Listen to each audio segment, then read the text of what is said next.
Thanks very much. Really appreciate the opportunity to be here. Also just want to note that my comments are in my personal capacity. Don't necessarily reflect the views of the Walt Disney Company. So I want to talk a bit about the importance of intellectual property to U.S. industry, to U.S. trade, and also some of the the provisions in TPP that will help advance some of those issues. So the Department of Commerce released a report in 2012 that looked at the importance of IP to the U.S. economy. Found that about 40 million American workers are employed by IP-intensive industries, which is over 1/4 of the entire U.S. workforce, over 1/3 of GDP. IP-intensive industries are faster growing than the rest of the economy and pay on average 42% higher wages. In terms of trade, they're very trade-intensive, both in terms of being dependent on trade and also in helping be core to the U.S. trading system. So IP-intensive industries account for about 60% of all merchandise exports and 20% of services exports. Now, when it comes to copyright, the core copyright industries, which are movies, TV, publishing, music, and software, the 2014 study found that those industries contributed $1.1 trillion to U.S. GDP and collectively supported over 5 million workers.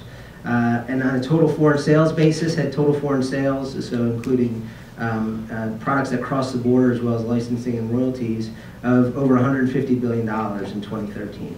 So again, foreign trade is very important, access to foreign markets. It's important to note that for IP-intensive industries, market access is important, but it's only one aspect of getting into and getting fair access to a market. Because if you can get into the market, but your IP is being stolen, or you're competing against people who are not paying fair value for your IP, if anything at all, then it's not a level playing field. And so we need strong IP protection in order to get the most value out of those markets, as well as making sure we have a level playing field with our competitors in the markets. So, with respect to copyright, there's this mistaken impression among some that this is primarily a U.S. issue or something that benefits the U.S.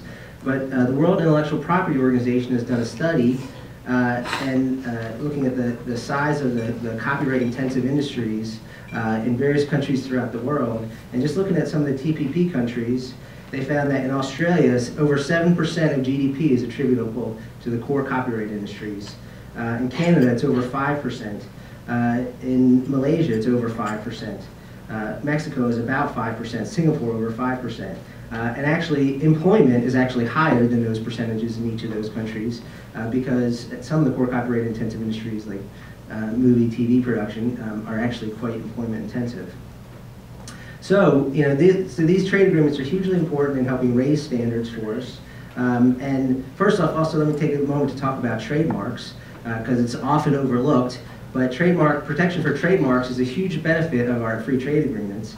And so they do things like ensure publicly available electronic system for applications and registrations, allowing, requiring written reasons for rejections, creating rules with respect to famous marks, which is particularly important for U.S. industry, due process and transparency in the registration process.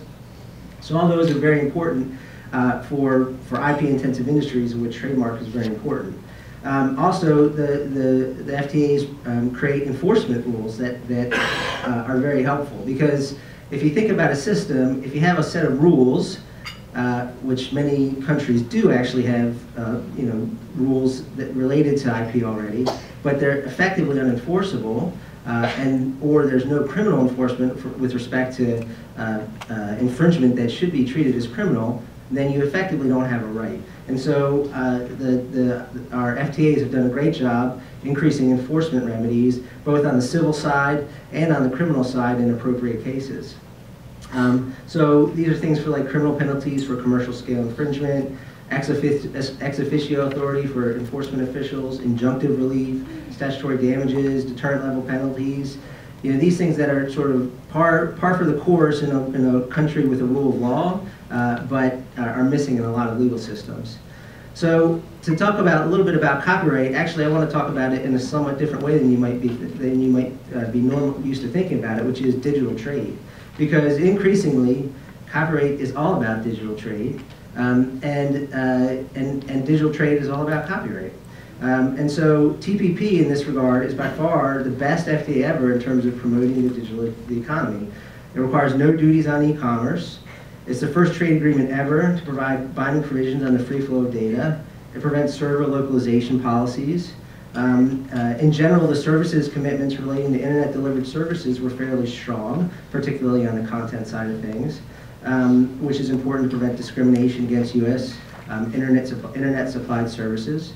And the TPP Telecom chapter will help promote investment and greater competition in the infrastructure that underlines it all. And then finally, strong copyright protections are an critical part of digital trade. So part of that is intuitive. Think about what you actually do when you're using your various devices.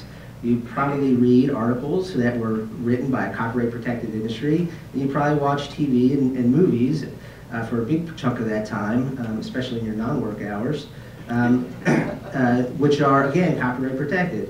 And it's actually not just intuitive, but it's empirically true. So thanks to Patrick for the GIPC, has looked at correlations between level of copyright protection and various goodness, and found that copyright protection, economies with stronger copyright protection are at least 30% more likely to have larger and more dynamic content in media sectors. Economies with stronger levels of copyright protection exhibit more than double the amount of online creativity than economies with less beneficial environments.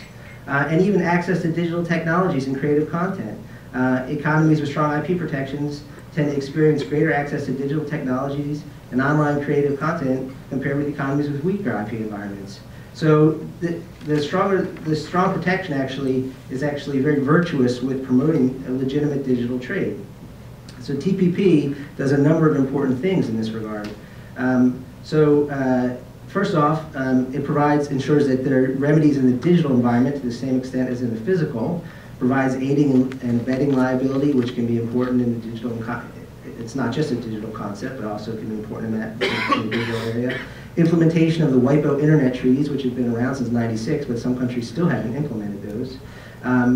Full range of copyrights, including rights that are necessary to fully vindicate your rights in the digital environment.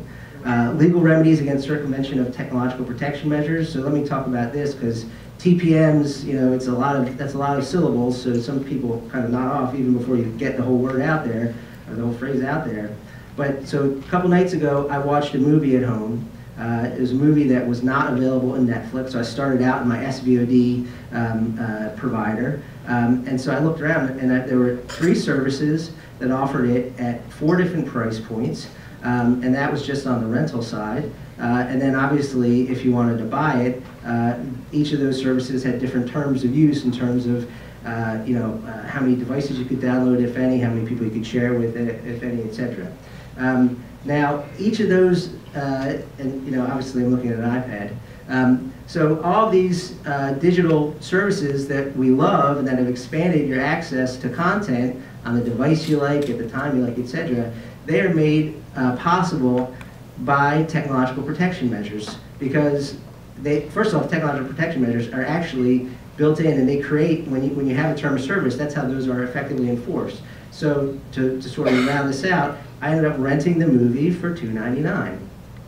Now, how do I ensure that, or how, if you're the distributor of that movie, the creator of the movie, how do you ensure that that $2.99 rental versus the $9.99 buy, how do you ensure that someone who's paying $2.99 isn't converting that into a buy by ripping it and by stealing it as they watch it, right? Well, the TPMs are how you ensure that.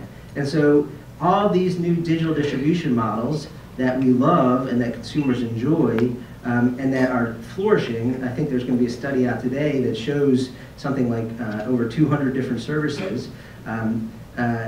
Those are made possible by technological protection measures, and TPP helps bring a number of countries up to speed with, again, which is a model that was created in '96 and is now, necessary for all of these distributions. So I'll stop there and look forward to the conversation.